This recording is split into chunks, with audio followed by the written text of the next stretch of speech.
Welcome, everyone, to another conversation in our series, Inspiring Stories of Our Natural World.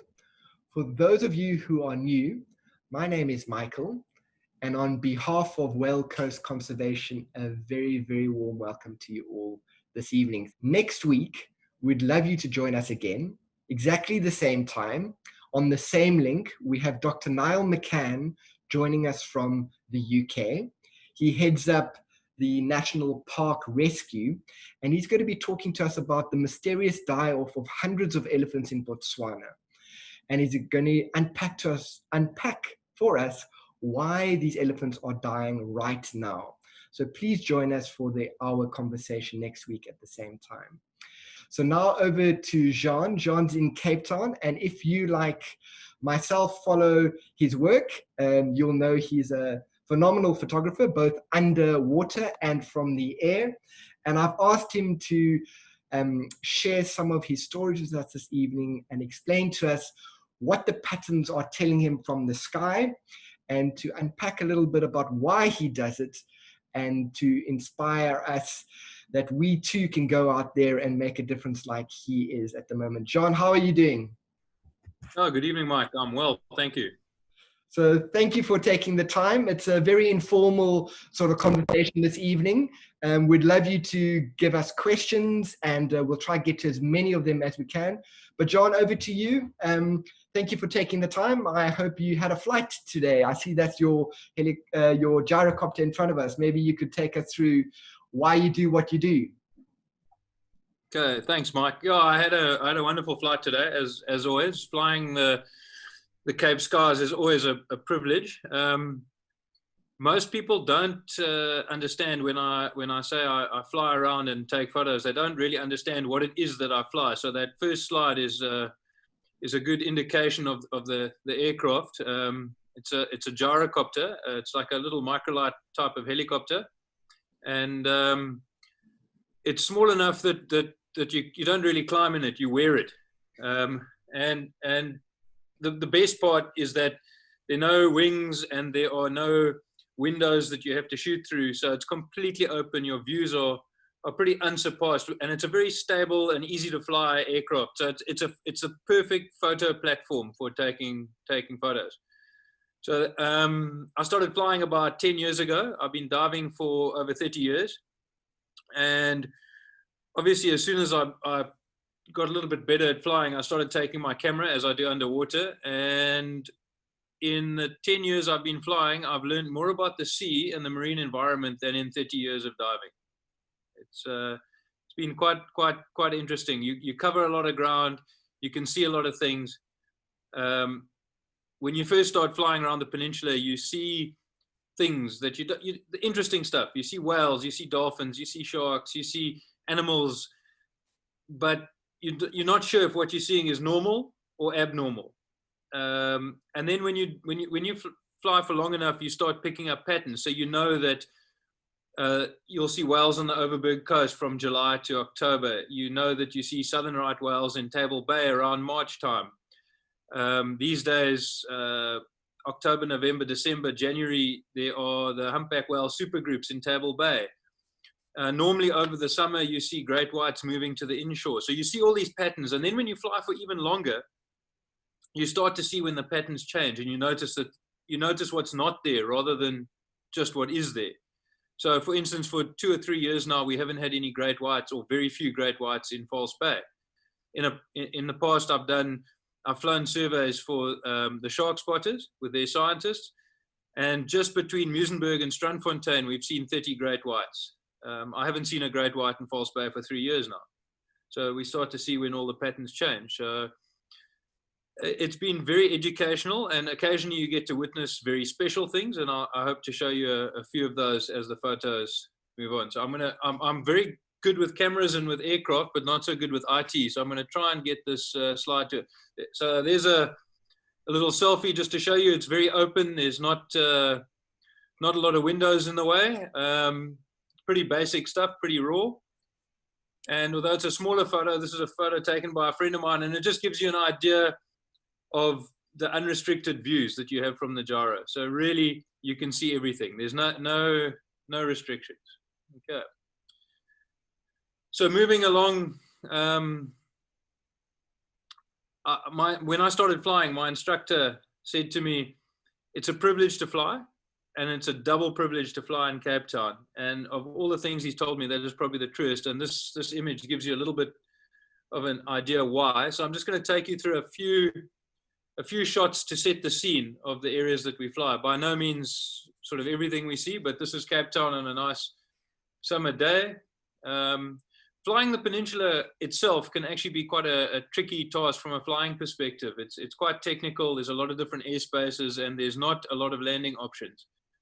Robben Island, obviously, iconic landmark. And again, you know, to fly out here, you have to cross sort of about 7.5 kilometers of water, and a little light single engine aircraft that doesn't float and no flotation. It does focus the mind somewhat.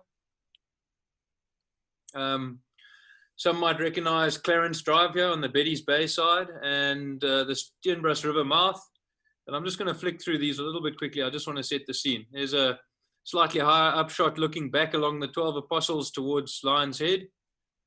And one of the other things we have here is we don't just have, you know, coastal environment. We've got mountains and seas, and we are so blessed with our environment here.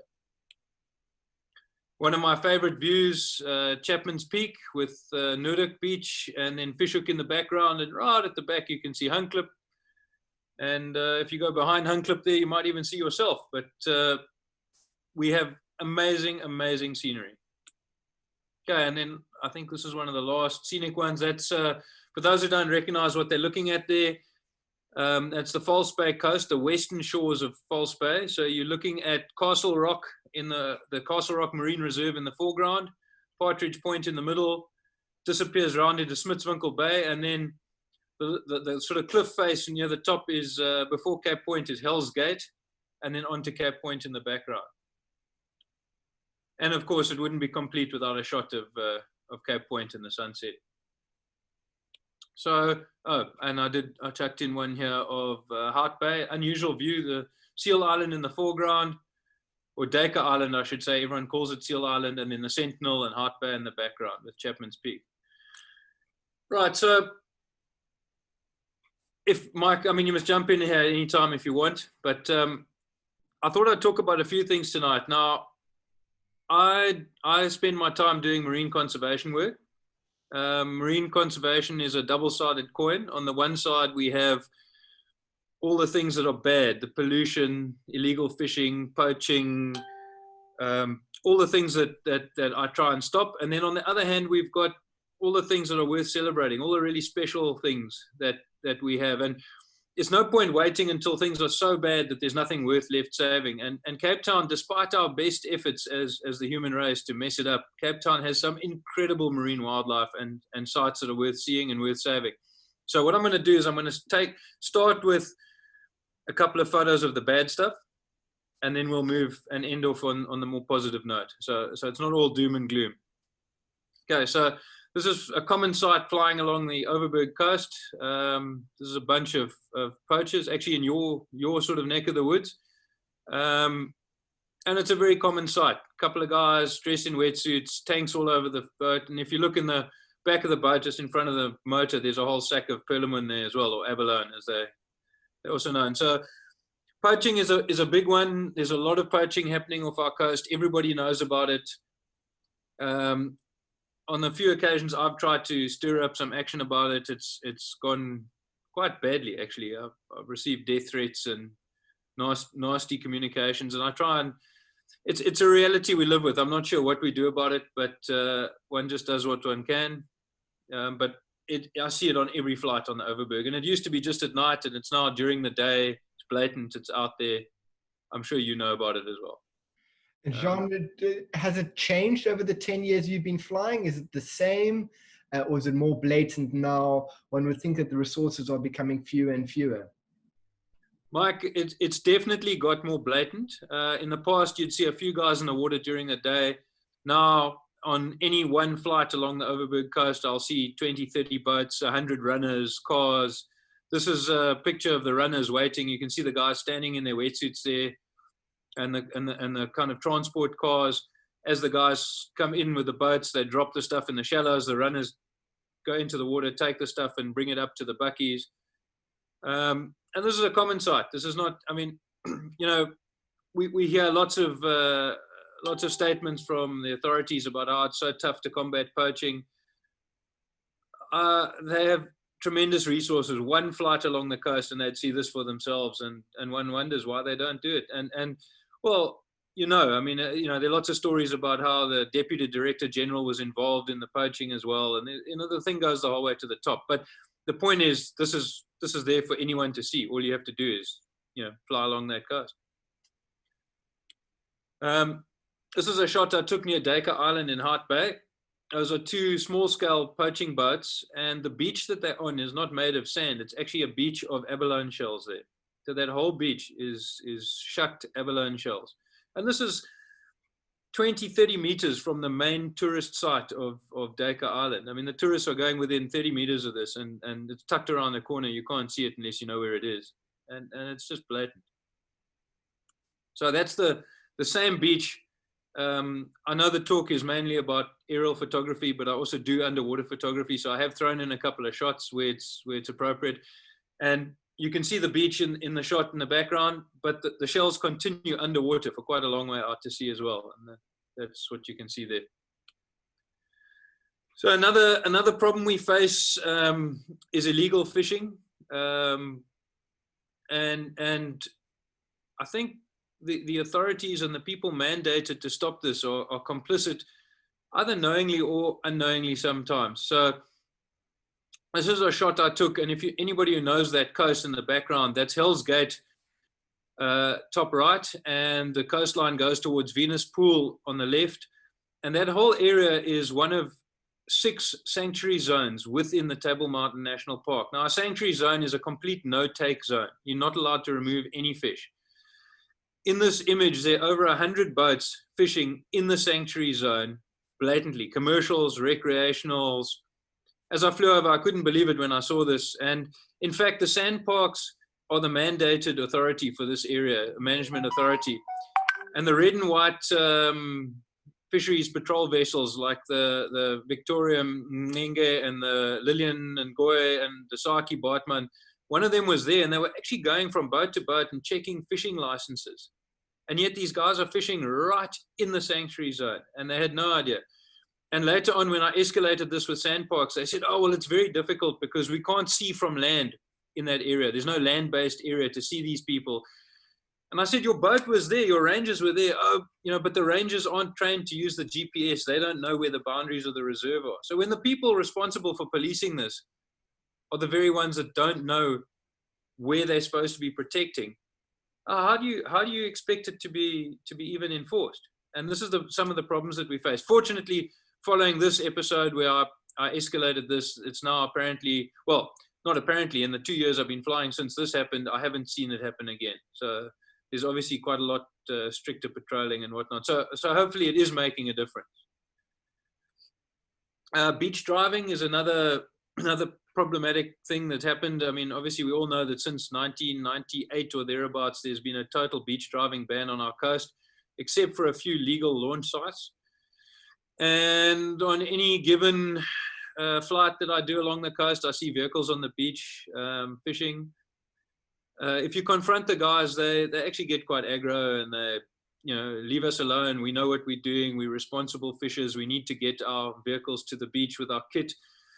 And in this area, which is along the Macassar coast, they've got a slightly valid reason, and they say it's not safe to go stand there far from their vehicles. They need to be close to their vehicles because the area is unsafe. And while I do sympathize, I mean, there's a ban in place. It's illegal, and the guys are on the beach. So we see that a lot again. And again, it comes down to a lack of enforcement.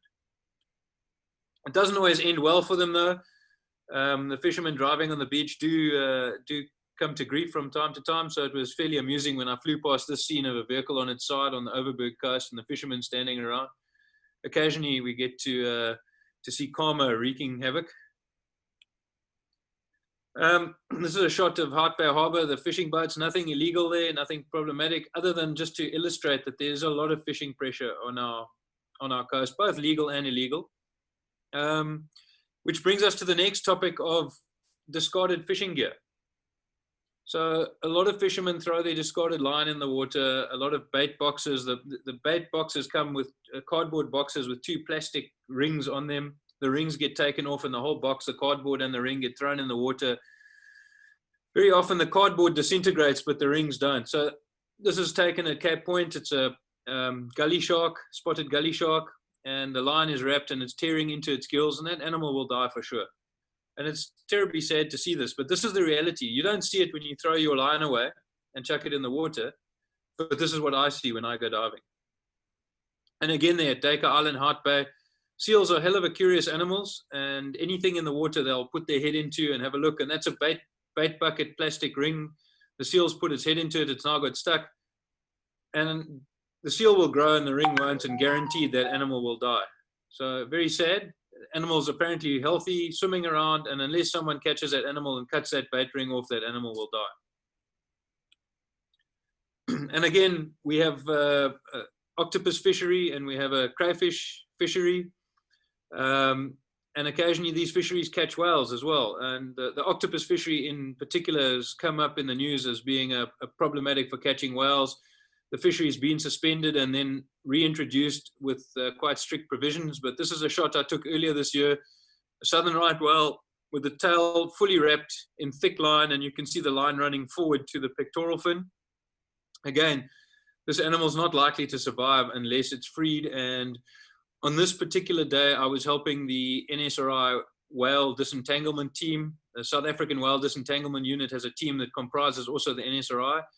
And I was helping them track and locate the whales and free them. So again, that's problematic. Right down to the simple stuff, Mike, like when you repaint your vessel, having a boom around it to stop the paint going into the environment. And here the guys are in Hart Bay Harbour, full view of everyone, painting anti-foul on their vessel and just going into the water. You know, it's sometimes it's even the little things. You just need to take a little bit of care. A lot of people are familiar with my work against the city of Cape Town with the sewage or sewage. This is the picture of the Greenpoint outfall on a bad day when it's streaming a plume for kilometers along. There are 3 main Atlantic deep water outfalls. They're supposedly a long way from shore and deep underwater, and you're not meant to see the sewage at all. It's meant to be dispersed through a diffuser on the bottom and mix in with the water.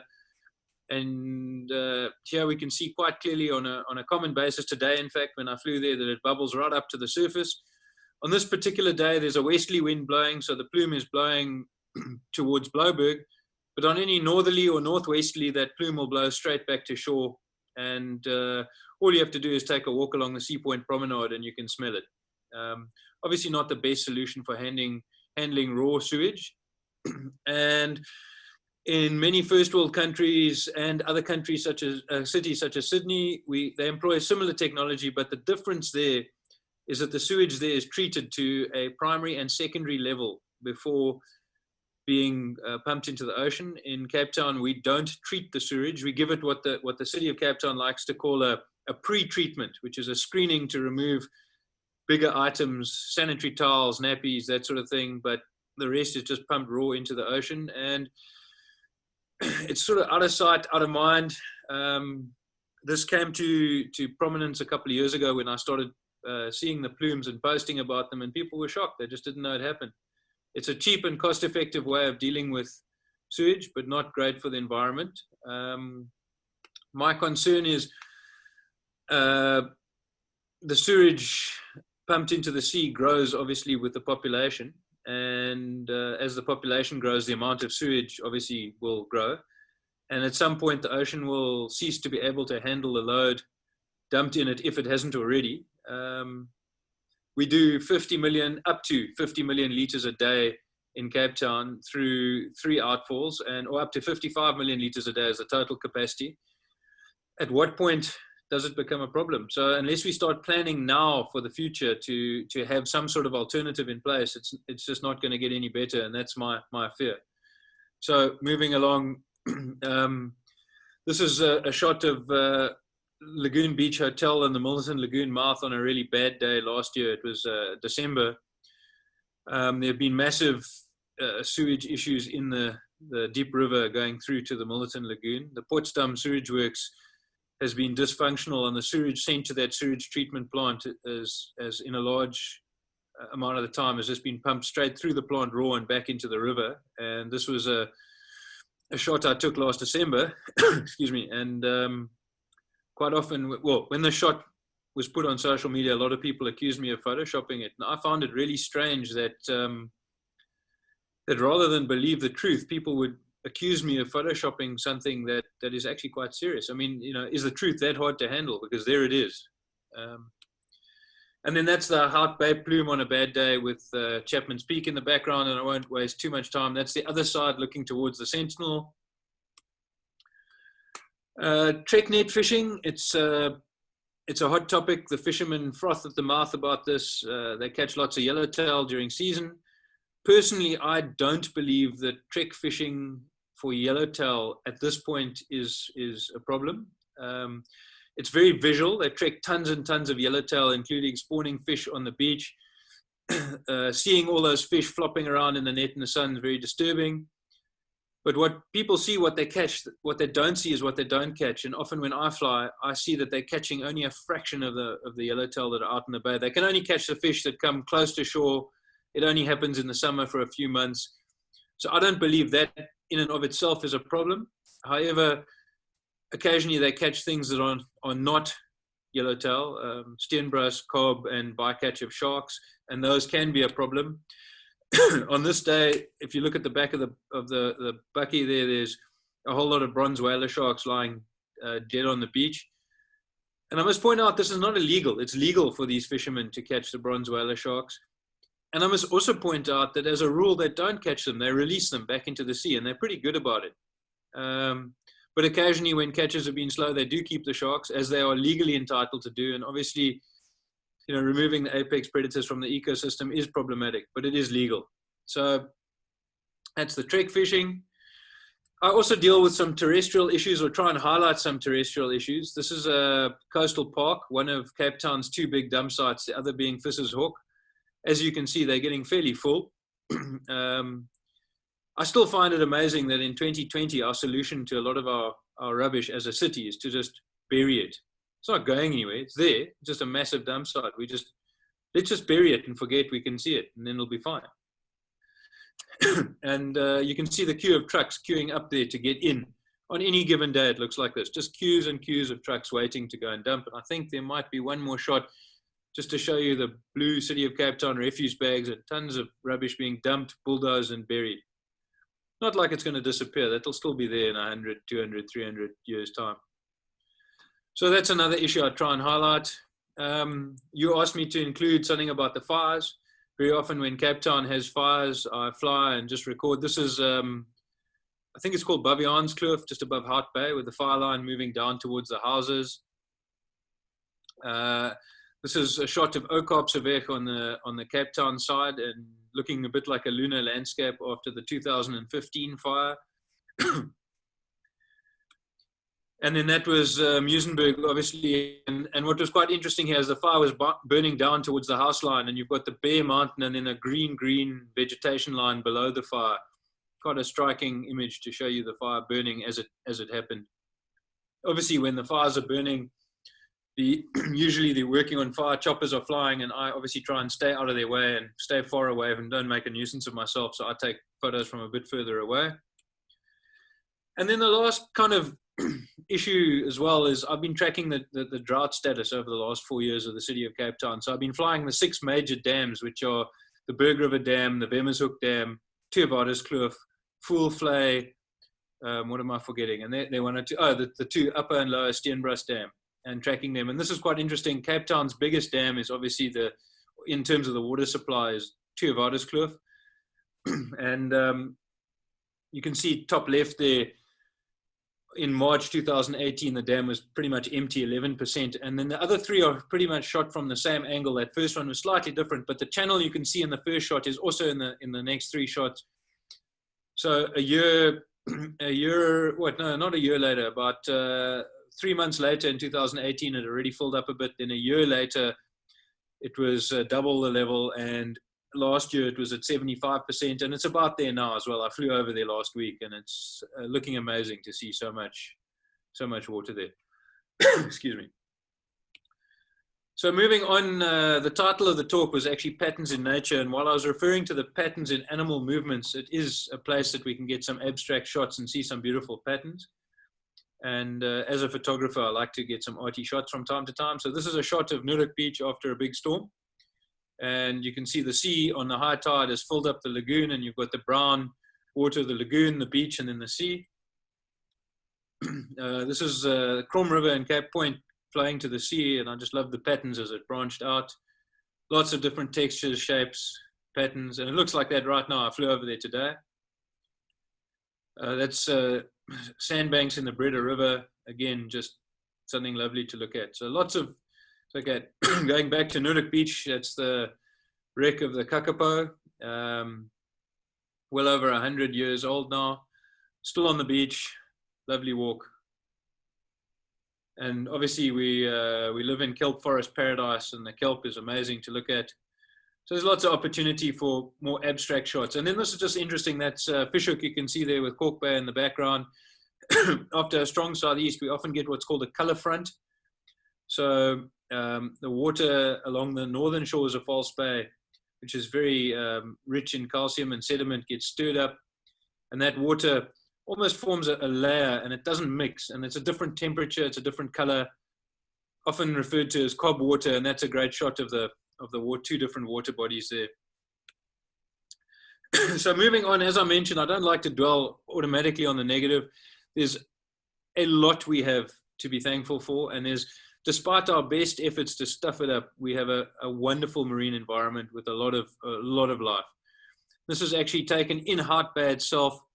It's a pod of a few thousand common dolphins on the hunt. They move incredibly fast, and they churn up the sea for miles around. It's easy to see from a long way off. I know it's difficult unless you know what you're looking at, but it's a shot that just makes me happy every time I see it, just to see thousands of dolphins hunting. And obviously, a couple of thousand dolphins eating quite a few kilos of food each a day requires a lot of nutrients to sustain them, and they wouldn't be here if that bait fish life wasn't here. So it's fantastic to see.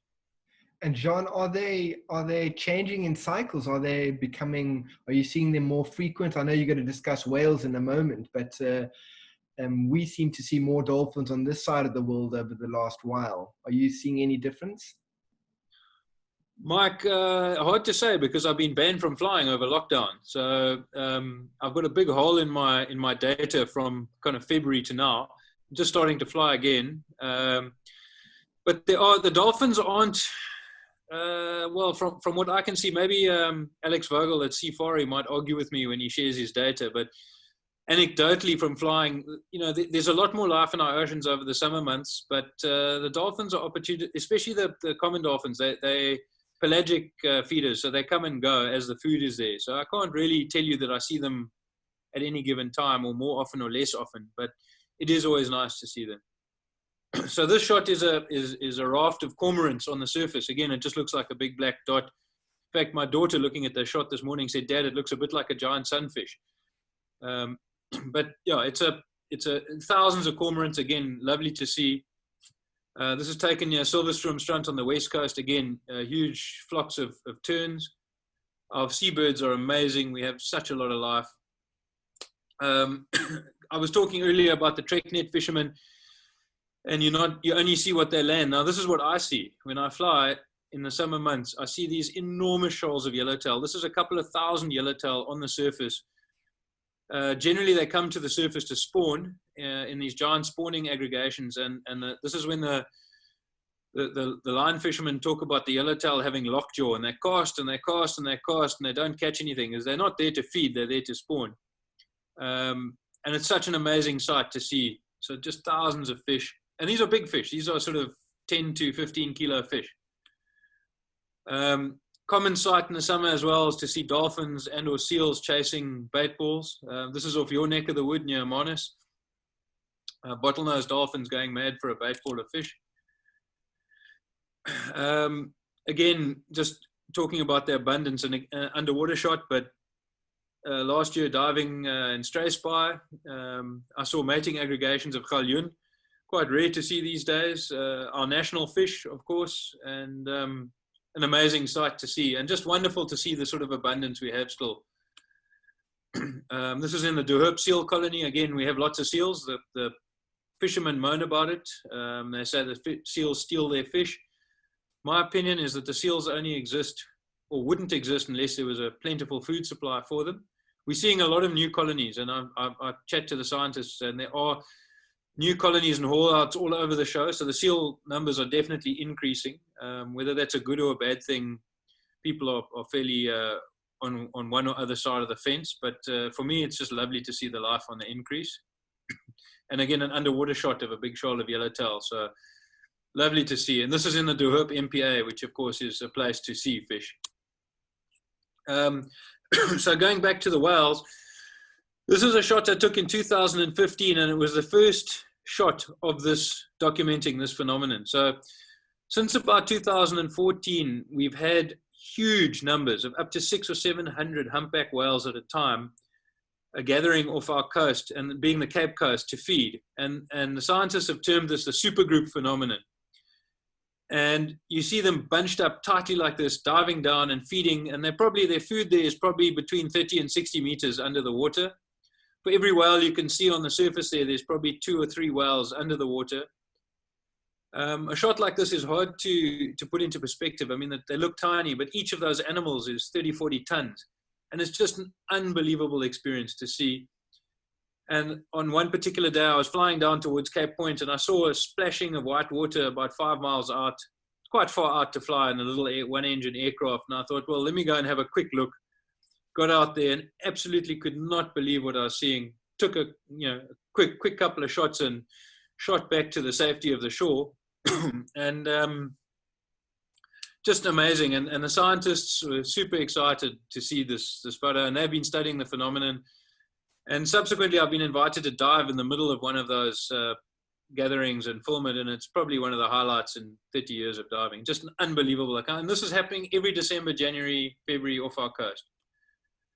Another underwater shot just showing, again, in False Bay, one of our, and in fact, in that previous area where I showed the shot of the illegal fishing, one of the problems we got is we're running out of redfish in False Bay. They're highly endangered. So red steenbras, red roman, red stump nose. This is a school of red roman in the Hoop Nature Reserve, and this is what you want it to look like, just plentiful fish. How am I doing on time here? Going right. This is a shot that got plenty of people frothing. It's an undisclosed location in the Overberg coast, but it was a shoal of several hundred yellowfin tuna. Each of those fish is sort of 40, 50, 60 kilos. I've never seen this before, since they weren't moving. They're just holding position in the current, into the current, all facing the same way. Unbelievable sight just to see so many yellowfin gathered on the surface. Shoal of dusky cob.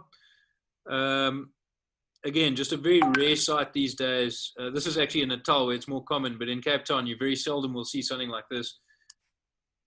And then this is up at the west coast near St. Helena Bay. This is quite a common sight, just not often in clean water, but those are dusky dolphins just playing and chilling. You can see a calf or two, just a wonderful sight. And then occasionally we see not just abundance, but we see some really cool stuff. So this is a great white, probably just coming mature animal, about 3.5 meters long. And those 2 fish behind it are mature big leervis or garrick, so a meter long or so. And unfortunately, being the pilot and the photographer, I can't really shoot video, but I can take stills. And I saw this shark approach a shoal of about 30 of these leervis, and 2 of the fish broke off from the shoal and then rammed it just behind its pectoral fins. I'm not sure if they were rubbing themselves on its skin, trying to rid themselves of parasites, or if they were chasing it away. But after a couple of times being rammed, this white shark turned and beetled off. I mean, the hunter became the hunted, and it was just amazing to see. And this happens every day on our coast, and we just don't see it. Obviously, it's now whale season. I have the privilege of helping the whale unit of South Africa do some of the aerial whale counts every year. And I've been there for the record well counts, and I've been there for some very poor counts, and it's just amazing to see every year when we do these well counts, to see these animals. They're starting to arrive now. I flew last week, and unfortunately only saw 4 animals in total in Walker Bay, but I'm hoping that we're going to see a few more this year. And just unbelievable to see, and a very special part of our marine heritage. And this is the just underwater, what it looks like when you start diving with these super groups of humpback whales. I'm not going to dwell too long on this. Those are my friends, Steve Benjamin and Claudio Velasquez Rojas. I know you've had a talk with Stevie, but this is what it looks like when we get to film these animals. It's just an unbelievable experience. And this was a shot that I took of them feeding. The kind of scatter in front of the whale, actually krill, the visibility in the krill ball gets fairly limited. And to see these animals are coming at you with their mouths open, like big garage door coming towards you, it's just an unbelievable experience. So they're obviously filter feeders. You can see the baleen pads on the upper jaw. It'll scoop in a couple of tons of krill and water, close its mouth, expel the water through the bottom of its jaw, and filter out all the krill. It's just an amazing sight. And again, just some incredible interactions to see these animals. Excuse me. Obviously, you need a permit to dive with whales in South African waters, and obviously here we were filming with the blessing of the Department of Environmental Affairs. I must just remind everyone that it is an offence to get within 300 meters of a whale by boat or by aircraft for that matter, unless you have a permit. What looks like a fairly ordinary photo taken in Table Bay. This is during the humpback whale supergroup phenomenon, but there are dusky dolphins, there are Cape fur seals, and there are humpback whales. So it's 3 species of marine mammal in one shot. Just very few places in the world where you'll see something like this. So incredibly special. And a similar thing from earlier this year in Table Bay near Robben Island. You have a humpback whale, mother and calf, swimming, surrounded by Cape fur seals, and in front of it, they're dusky dolphins playing, and a seagull or two. Just water not as clear, but an amazing, amazing sight. Just make sure I've got enough time here. So, Brutus whales are permanent residents of our coast. They're not uncommon. We see a lot of them, especially when they're feeding, they barge right in, and we call them bait ball destroyers. They can swallow a whole bait ball in one go. But you'll never see a calf underwater, or very seldom. They're super shy animals. And from the air, this was in Table Bay, the first time I saw a calf. I had the great privilege to take Dr. Gwyneth Penry for a flight. She's the whale scientist that specializes in Brutus whales and lives up in Plet. She was down in Cape Town. I took her for a flight. Of course, she asked to see a Brutus whale, and the chances of that happening were next to nothing. And not only did we see a Brutus whale, but we saw a mother and calf. So amazing. And again, this is dusky dolphins on the west coast. Just lovely to see so many animals. So another animal that we see fairly often, especially in the summer months, are sunfish or mola mola. They come, they lie on the surface. They look like they're sunbathing, hence their name. And I'm not sure whether they do it just to warm up, but we have seen quite often the birds sit on them and pick off the parasites. So I think there's a very, very useful behavior. We see lots of them. Again, quite an unusual shot here. There's a shoal of big cobbleo or cob, very endangered, right in the shallows. And I'm going to move quite swiftly along. This is the 2 big dark shadows at the top and the bottom. You can see there are big cob in the Duhurp MPA, and they're hunting a shoal of baitfish right in the shallows there. Again, just amazing to see if you know what you're looking for. Unbelievable stuff. We also see stuff that we don't expect to. So these are ostriches walking along the beach. I've seen this on the west coast and on the Overberg coast. And I've even seen the birds going into the water and swimming, which is, again, something that you just don't expect to see ostriches sunbathing and swimming along the coast. And there's a gully shark swimming along the shore. I think it's coming to the end now. Yeah, these are the last few shots. So again, a few underwater shots, just dusky dolphins in Hart Bay, half a mile from the harbor. You don't expect to see this. It looks tropical. Unfortunately for us in Cape Town, when the water is that blue, it also means it's that cold. That's about 8 degrees. we always joke as divers that the temperature in Cape Town is not measured in degrees, it's measured in millimeters, and it does run on the negative scale as well. Those that know their seals, this is an elephant seal, and in fact a juvenile elephant seal that swam ashore at Cape Infanta. Quite rare. I mean, we get a couple of visitors every year. The most famous one being Buffel, who's visited our shores a few times. But it was super close and super special to be able to see this juvenile animal, and he disappeared when the tide came in. Again, just showing abundance. We have a large chocker or squid fishery. I've had the privilege to dive on the egg beds there. Something really special. And just a last shot before I answer some questions. Some will recognize this as a red stump. This is a mature animal. They're fairly, there are one or two spots if you know where to go to find these animals of this size, but not many. And in fact, this shot was shot in the Two Oceans Aquarium in Cape Town, which sadly may soon become the only place we can see animals like this. And that's kind of the point of what I'm trying to show you guys.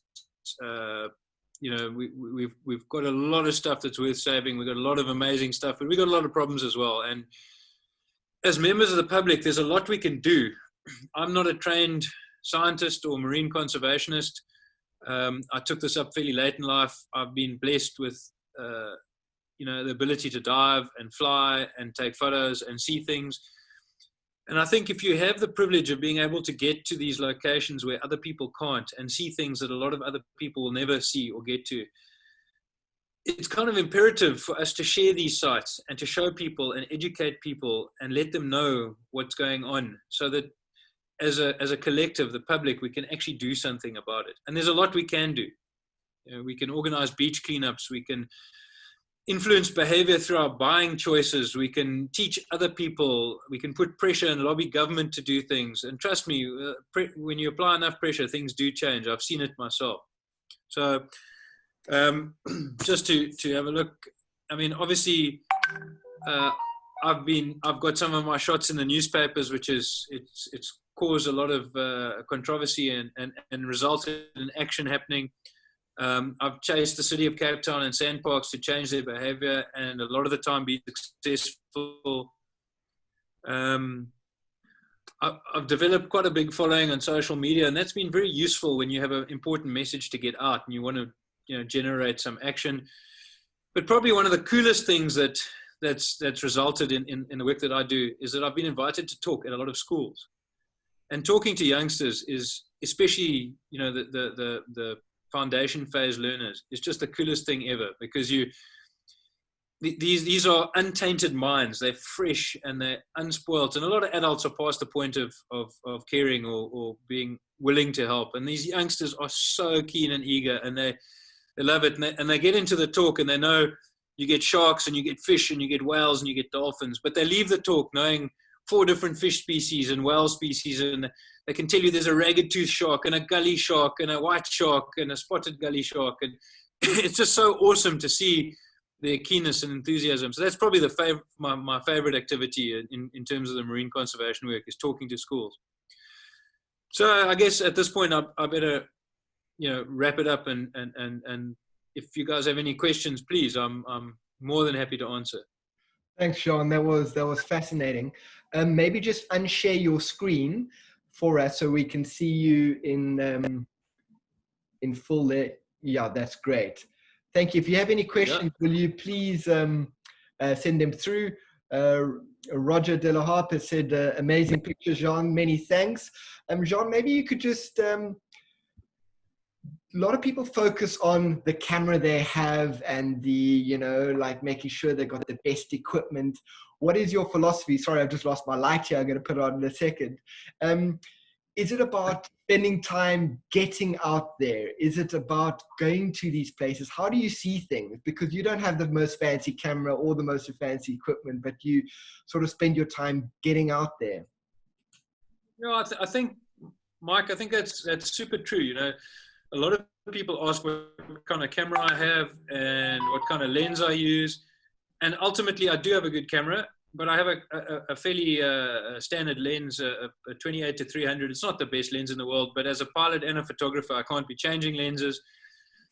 and it gives me the versatility to shoot what I see, whether it's a tight shot or a wide angle shot. But both underwater and above water, it's really not important. The best camera you can have is the one in your hand when the action's happening in front of you. And it's way more important to get out there and to put yourself into a place where you can see cool stuff. There's a Nat Geo photographer called Joel Sartor. I think that's how you pronounce his name. And he's quite well known. He had a saying, he said, if you want to take, decent shots, put something interesting in front of the lens. And that's ultimately what it is. Put yourself into a position where you can see cool stuff. And diving and flying have a lot of similarities in common. They both offer an altered perspective on a scene that we otherwise know well. So one's being down looking up and the other's being up looking down. But they're both perspectives that not many people get to see. So, yeah, I think just get out there and get something interesting in front of the lens. And I know you started by showing us a bit of the not so happy news, but how are you feeling generally? Despite, some of the oceans being plundered by poaching or overfishing and pollution, how are you feeling? Because, we've had quite a few conservationists on these talks and we asked them the same question, what keeps you going? How do you stay motivated with some of the bad news, or do you just keep falling in love every time you go out there and see what we do have? Mike, it's a difficult question to answer. On the one side, it's kind of despondent, seeing the poaching happening all the time, seeing a lot of the destruction. But on the other hand, I'm hell of a positive. I talk to a lot of people, I see a lot of people, and I can only talk from my own experience, but a lot of people more and more people seem to be more and more ethically minded. And both, there's a little holiday village that I go to near the Breda River mouth, and it's known for having sort of rabid, diehard fishermen. And more of those fishermen are the ones that are now pushing for bag limits and conservation methods, and calling out people when they post pictures of lots of dead fish on Facebook. And it's really interesting to see. I'm seeing people holding each other to account. And whenever I see a picture on Facebook or any social media of someone holding up a fish, there are always a few comments about, oh, well, why are there more than the bag limit in the picture? And that's so refreshing to see people holding each other to account. So I'm hugely positive because I'm seeing a change in attitude to people that I never saw in the past. But at the same time, the pressure from fishing and poaching and everything is growing as well. So, I guess on balance, I'm hopeful. Especially when you focus on those young kids going to these schools and really seeing them get excited. Absolutely. You obviously work with a lot of passionate conservationists. Robin Lee was asking, do you think a lot of the responsible officials actually care about nature, they actually like nature, or is it just another job? Because I know you work with amazing scientists and conservationists as well, but how do you sort of view that? How would you answer that question? I'd like to be a little bit careful, obviously, about how I answer that. I mean, obviously, we've seen in the general, I try and stay away from politics, but we've seen a lot of ANC and government deployees being people that have no real passion for their jobs and cadre deployment. And but I will tell you that I'm very hopeful. I'm seeing I deal a lot with the whale scientists, dolphin scientists, shark scientists, and I'm seeing a lot of new people coming through the ranks. And people that are passionate, people of color, people of formerly disadvantaged. And these people are so super excited about the work that they're doing. And it's so refreshing to see. It's not just a job. It's something that they truly feel as a calling. And that gives you the most hope at all. When you can see that people are super, super excited about what they do. I mean, I am, but it's kind of been my passion for years and years and years. But to see people in moving into positions of authority within the marine conservation and marine science realm that are so passionate, it's just wonderful to see.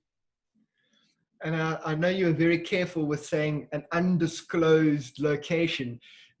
Have you learned not to share some of these places or things that you film or take images of, because sometimes they might lead to, like those tuna shots? Is that a decision, or you need to be, it's like hiking in the mountain and finding an amazing place and not sharing it too widely on your big social media platforms? Look, I don't want to get get like the surfing crowd where, you know, you'll get beaten up in the coffee shop if you share the location of the surf break. But by the same token, I've got a lot of friends that are spearfishermen and fishermen, and after one or two posts I've done, I've had guys kind of phone me and go, wow, you know, you launched 1,000 boats last weekend due to your post. Like, just, you know, maybe don't say where it is next time. And I guess I've become a bit more circumspect. So if I do see something like that tuna shot, I wait a week or two before posting and give the fish a chance to disappear. And I also don't mention exactly where it is. Obviously, you don't want people rushing there to clean up. Yeah? No. Laura Norris asks, how do the poachers send their processed abalone to the Far East now with the present pandemic restrictions? That's a good question, but look, I'm not an expert on the poaching, and I'll leave that to people who know what they're talking about to answer. But I am also aware that the exports from Zimbabwe and Botswana usually to, you know, sort of from landlocked nations have exports of abalone, and that tells you something. I'm not sure how they're doing it now. I'm sure the criminals find a way. I'm also sure this, like any business, their businesses have had a bit of a dent put in by lockdown and border closing and whatnot. At least I hope so. Alex wanted to know, I mean, it's so amazing that you actually flew today. Alex Vogel wanted to know, can you give us a quick summary of today's flight, please, seeing as you've just come out of the air? Was there anything great that you saw today, or how's it looking out there? It was very, very quiet from a marine wildlife perspective. The Atlantic side, from Melkbos down to Cape Point, the sea is very stirred up, very full of sediment, still big swell, rough and wild. The surfers will be very excited. For the divers out there, False Bay, especially on the inshore, is looking amazingly flat, calm, clean and blue. Definitely good diving conditions for the weekend if it stays like this, and the weather forecast is that it will. I didn't see any whales, any sharks, any dolphins, a couple of seals, so it was very quiet, but a beautiful day for flying with limited wind. And just as always, the Cape never fails to disappoint. There's amazing scenery to look at when there's no animals, but it was very quiet today. John, Mary Wilbur wanted to know, how does your media treat these issues? How can people groups get to the truth, like the sewage reality, into the hands of the general population in ways they're not only able to understand, but feel motivated to join the pressure for change? How are you working with the media, and how are you able to, you know, to get it to a general population? Is that just by sharing it on social media, or do you have key people you work with that you submit these stories? Obviously, I have contacts within the mainstream media and then obviously social media, and I've got a big following. And that following's been built up over many years organically by only talking about issues that I have some expertise in, and not digressing too far. So people know that if they go to my social media pages, they'll see stuff on marine conservation only. I've also been very careful over the years to research very carefully what I post, and only tell the truth as I know it. And when I have made a mistake in a fact or a figure, I've been very careful to leave that in place and publish a correction. So I've got nothing to hide, and people know that. So I've built up a big following in that way. For instance, with the city of Cape Town, with the sewage issue, they had to publish an objection period when they applied for a permit to dump sewage in the sea. And I was able to focus attention, and they had thousands and thousands of objections and letters written in. So it's very clear with a lot of issues, especially when dealing with the government or the city officials, that it comes down to, very often it comes down to money. They have a budget. There's a set budget. There's an amount of money they can use to fix things, to do things. There are more items requiring attention than there is money in the budget. And at any given stage, they are allocating scarce resources to multiple areas. And it's a squeaky wheel that gets the oil. So enough people shout louder, and then they get something. And obviously, it's difficult in our country because on the one hand, we've got a first world cry for environmental causes. And on the other hand, we've got people without houses, toilets, running water. And how can you tell people that they should care about plastic in the ocean when people haven't got houses? I mean, it's, you know, it's a difficult thing to do. So all I hope to do is to focus attention where I think it's needed. And if enough people shout loudly enough, then elected officials who depend on those people for their vote sit up and take notice and might just do something. So I hope that answers the question. And Paul asked on the sewage topic, he said the sewage issue seems to have gone a bit quiet at the moment. Have you experienced pressure to stop talking about it? You know, when something first gets shown, you know, people are, wow, I haven't seen this before. But do you keep sort of sharing the same images or similar images from a different angle to keep it topical? Because obviously it hasn't gone away, has it? No, well, look, the sewage is still going into the water as before in the same volumes. But what I will say is that the city of Cape Town has definitely sat up and taken note. I've got a very good working relationship with the environmental manager for the city of Cape Town. And in the past, where we used to go to war in the media, we now sit down and have a coffee, and he keeps me updated with their research, and I share my concerns directly with him. And obviously, where I think it's necessary, we keep the pressure on, we keep the pictures current. Like that picture of the Milton Lagoon when it was looking really bad was taken at the end of last year. That was a fresh one. You've got to keep the pressure on, but at the same time, while nothing's changed on the ground just yet, the city, I must be honest, that their attitude towards fixing the problem seems to be a lot better. They're certainly much more aware of what's going on in their own department. You know, when I first posted pictures of the sewage plumes, I got a response from a then Mako member, Ernest Sonnenberg. He suggested that the plumes were from passing ships. You know, like the fact that they occurred at the very coordinates where his own outfalls were didn't really occur to him. So there's certainly a much better awareness of what the problem is. They've gone from the plumes are from passing ships to, oh no, they are from the outfalls, but they're not harmful, to, okay, they're harmful, but there's nothing, we don't have an alternative. There's nothing else we can do. So the awareness is moving, and that's progress in its own. Look, as I say, the sewage continues to go into the sea for now, and it's a long-term battle, and it costs millions of rands to build treatment plants. And I'm hopeful that it's going to move in the right direction. But yes, we very much have to keep the pressure on. If someone has asked you, Anonymous, how loud is the engine of your vehicle? Does it affect the animals below? Have you seen any sort of behavioral change from whales, etc.? I know you've got a long zoom, but so I fly what's called an auto gyro MTO sport gyrocopter. It's got a Rotax 914 turbo motor. It's a German machine, and like all good German engineering, it has actual European noise emission standard of 68 decibels maximum at a distance of 5 or 10 meters. So they have actually quantified how much sound it's allowed to put off. Obviously, that's for European residential areas, so people don't get upset. In reality, it is all aircraft are noisy to a degree, except for gliders, of course. I find flying at 1,000 feet or 750 feet or above, when I have a permit to go lower than 1,000, the whales don't really notice the gyro. They don't really have a problem. But flying lower, sort of 500 feet and below, they can definitely hear it. Sometimes animals submerge when they first hear it and then come up. It depends on what they're doing. If they're feeding or mating, then they don't really care.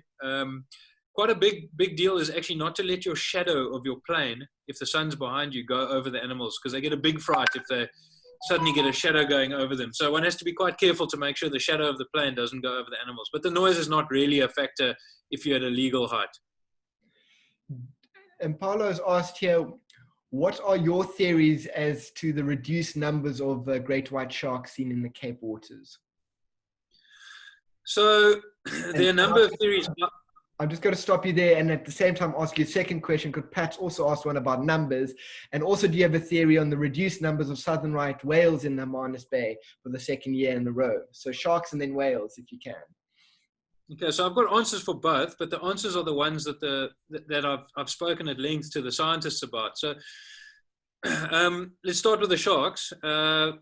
As with most things in life, there's no clear-cut one answer. The orcas pulled in and chased them away, like most people would like to believe. So firstly, you've had the baseline fisheries, the sardine and pilchard fisheries from the west coast have now all but disappeared, and the canneries are now at Mossel Bay and on the east coast.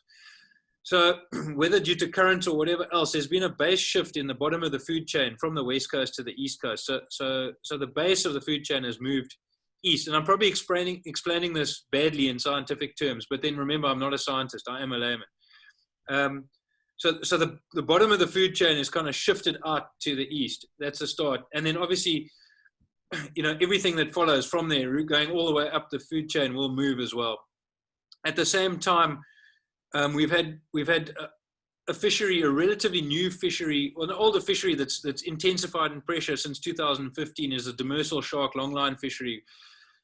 And while great whites are protected, as with ragged tooths and hammerheads, the fishery catches a lot of smoothhound and superfin sharks, which are the bulk of the diet of great white sharks. Everybody thinks great white sharks eat seals, which of course they do in season when they're catching pups, but they also eat yellowtail, and I think the base of their diet are smaller shark species and rays, and these animals are being caught en masse along a large part of our coast, and I think their prey items are disappearing. So I strongly suspect that fishing pressure is causing them to go east as well, to go and seek prey elsewhere. And then, of course, the orcas haven't helped. I mean, the orcas have arrived at not Dacre Island, Seal Island in False Bay, and has smashed up the seven gill sharks and the great whites and eaten their livers.